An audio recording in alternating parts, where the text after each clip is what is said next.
habis ya. Tapi kok makin lama saya makin sadar bahwa setiap main band itu kok saya nggak merasakan kenikmatan.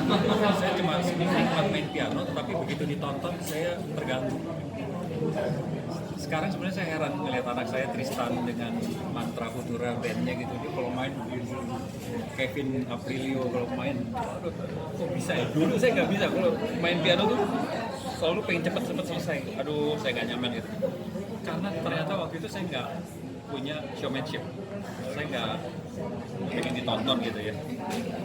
Nah, belakangan saya tahu, oh ada profesi yang membelakangi penonton, konduktor namanya. Jadi saya bisa ngomong sama musisi atau bisa kasih tanda ini, tanda itu ke musisi. Penonton nggak lihat. Nah, itu saya merdeka gitu. Ternyata saya merasakan kenikmatannya di situ gitu. Music making tanpa saya harus bergaya ke penonton.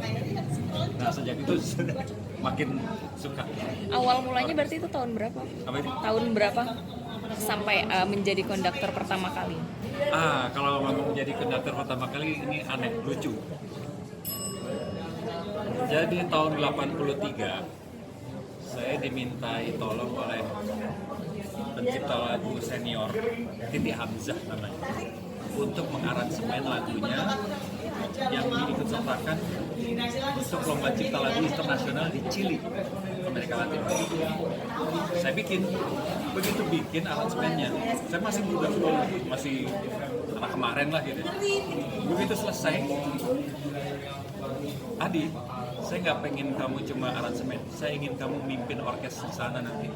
Wah, nggak mungkin, aku nggak pernah, aku bilang.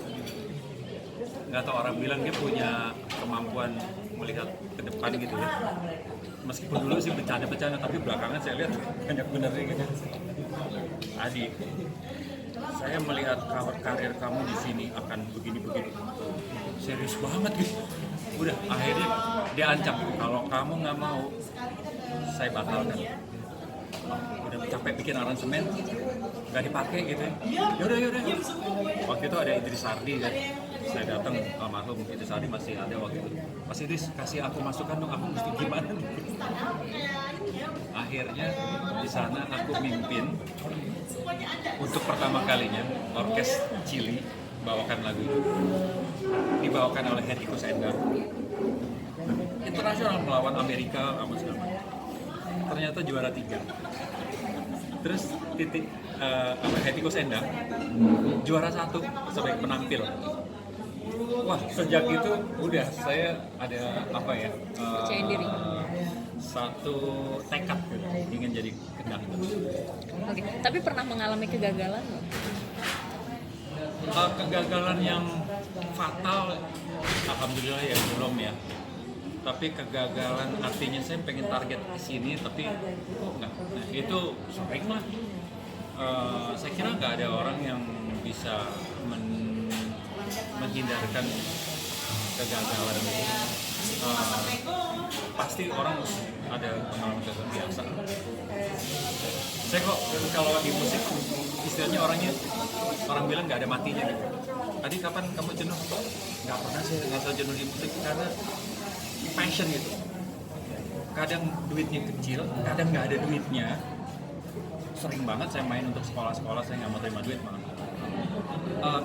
Kalau saya senang, saya nikmat, saya terharu gitu, bisa bikin orang yang nggak suka musik jadi suka musik, bisa bikin orang bahagia, wah itu luar biasa puasanya. Tapi dari dulu memang orang tua setuju gitu dengan yang Enggak. Wah, kalau cerita ini mestinya baca buku saya, biografi saya baru tahun lalu bikin biografi, itu cerita itu tuh banyak. Jadi di SMA itu kan kami 8 bersaudara, orang tua pengusaha, punya pabrik ubin yang salah satu mesti menggantikan beliau mimpin. Saya diincer harus mimpin, jadi pengusaha.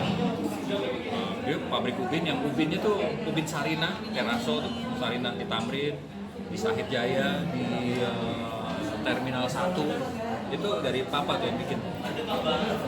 satu pun nggak ada yang mau 8 bersaudara. Semua kuliah arsitektur, dokter, ada yang jadi teknik sipil, ada yang metalurgi, macam-macam.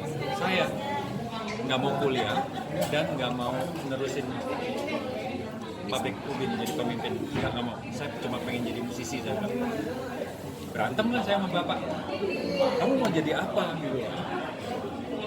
Pak, hidup cuma sekali, saya ingin hidup sekali bahagia. So, jangan kasih aku uang kuliah, aku nggak mau terima sepeser pun dari bapak. Jadi aku satu-satunya yang anak dari 8 bersaudara yang lulus SMA nggak terima sepeser pun sampai detik ini. Yang lain terima uang kuliah, uang kos, uang motor. Ya. Saya satu-satunya hanya untuk diperbolehkan bisnis sebagai jalan hidup. Nah, dalam kesulitan nggak punya duit, nggak dikasih duit itu, begitu dapat job, kadang-kadang job yang kayak Ina tadi, yang nggak ada honornya karena saya pakai semua buat orkes. Berat sekali, waktu itu berat sekali, pembuktian ke orang tua gitu. Sedikit demi sedikit, ya alhamdulillah sekarang Tuhan kasih saya rezeki di mana saya bisa bikin orang tua tenang.